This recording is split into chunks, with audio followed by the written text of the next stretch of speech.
Hi everyone, welcome back. Thanks for joining us today. We've got a brand new story to share with you, so let's begin. I was sipping my coffee, the rich aroma filling the kitchen, when Meredith's phone buzzed on the table. She glanced at it, her perfectly arched eyebrows furrowing as she read the message. "Who's that?" I asked, setting down my mug. "Roger," she replied curtly. My stomach tightened at the mention. Meredith looked up from her phone. "He's invited me to a company party tonight." "You're not seriously considering going, are you?" "Of course I am. But you know how he is. I can't. Control me, Ethan. I'm going to the party." She pushed back her chair and stormed out, leaving me staring after her, uneasy thoughts slithering through my mind. The hours ticked by, each minute amplifying my unease. I paced the living room, my phone clutched in my hand, waiting for Meredith's text that never came. Midnight came and went, and still no word. Then a notification popped up on my screen. It was from Kelly, Meredith's friend and colleague.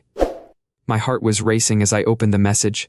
"Ethan, you need to see this, but please don't tell Meredith. I sent it to you." There were several high-def videos, each one more damning than the last. In the first one, Meredith was draped over Roger, their lips locked in a passionate embrace. In the next one, they were stumbling into a dimly lit room, hands roaming each other's bodies, clothes disheveled. My vision blurred as rage and betrayal washed over me. I hurled my phone across the room, shattering it against the wall. I spent the night sleepless, my mind a whirlpool of anger and hurt. How could Meredith do this to me, to us, after everything we'd been through together? As the first rays of dawn crept through the curtains, a cold determination settled over me. I wouldn't confront her. Not yet. I needed to plan.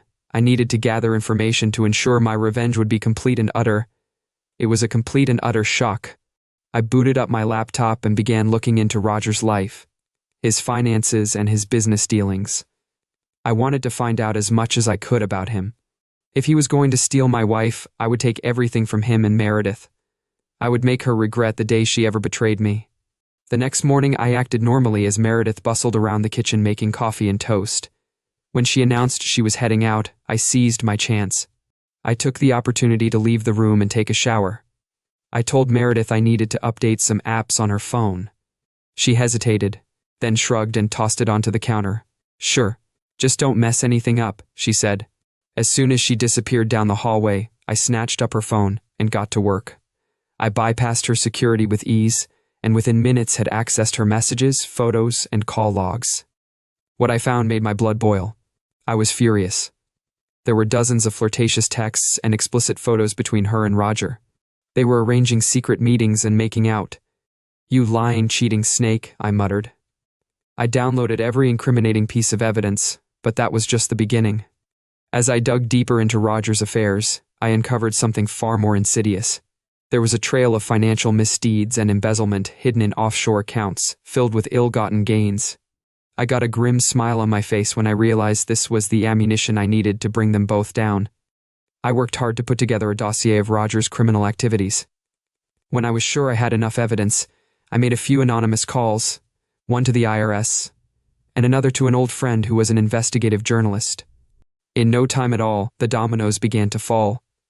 The IRS launched an investigation into Roger's offshore accounts and suspicious transactions. Meanwhile, the IRS was investigating Roger's offshore accounts and suspicious transactions. My journalist friend also published a blistering exposé about Roger's corrupt dealings. As a result, his assets were frozen, his reputation in tatters, and he was brought low by his own greed and hubris. But that was just the start. His finances and career were in ruins, so I decided to turn my attention to his personal life. One night, I put together all the incriminating videos and messages I had gathered, documenting their affair in detail. Then, with a few keystrokes, I sent the evidence to Roger's wife, Lisa, and the HR department at their company. I made sure to include the spouses of all the company's board members, because they deserved to know the truth about the people they had trusted with their businesses. The scandal spread like wildfire through the company and their social circles. Roger was fired and disgraced, with a ruined reputation. Meredith was promptly terminated for gross misconduct. Meredith's promising career was ruined, and Lisa, the humiliated wife, wasted no time filing for divorce. She made sure Roger would lose half his remaining assets, and likely custody of their children. I was relaxing on the couch with a glass of whiskey when the front door burst open. Meredith stumbled in, her makeup smeared, eyes puffy from crying. "Ethan, thank God you're here." She dropped to her knees before me, grasping my hands. "I'm so sorry, baby. Please, you have to forgive me." I looked at her, unmoved by her dramatics. "Get up," I said. "Get up." I pulled my hands from her grip. "We're done." Meredith, her eyes widened in horror as I produced the manila envelope, thick with printouts and damning evidence. "How? How did you know everything?" I said. I tossed the envelope onto the coffee table with a thud. Meredith recoiled, hands flying to her mouth. "Ethan, I was stupid and weak, but I swear it didn't mean anything. I love you." I laughed bitterly. "You really are delusional, aren't you?"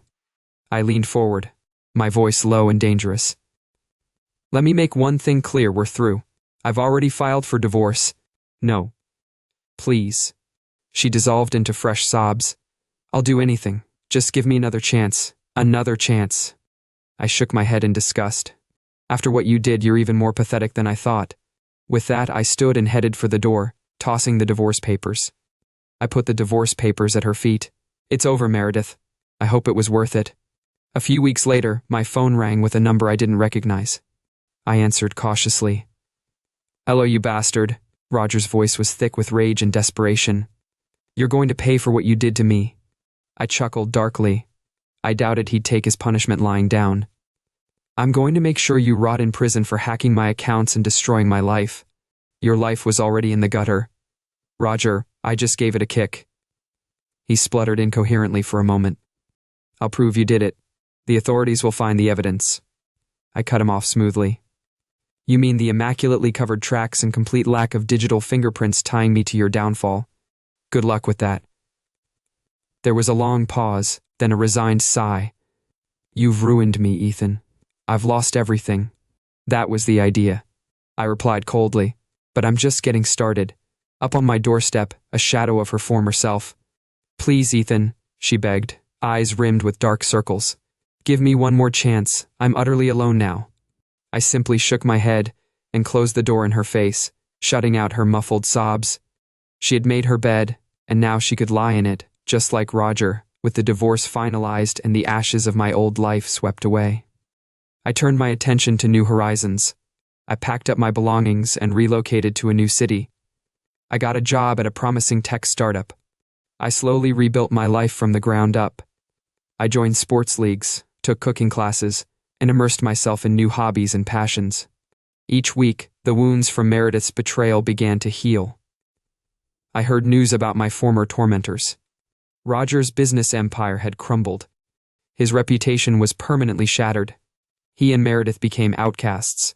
They couldn't regain their footing. No matter how hard they tried to stay on their feet, I felt no pity. I was satisfied at their downfall. They had tried to destroy my life through lies and infidelity. In the end, I had turned their treachery into the architect of their own undoing. Revenge, I mused over a glass of bourbon one night. It was indeed a dish best served ruthlessly.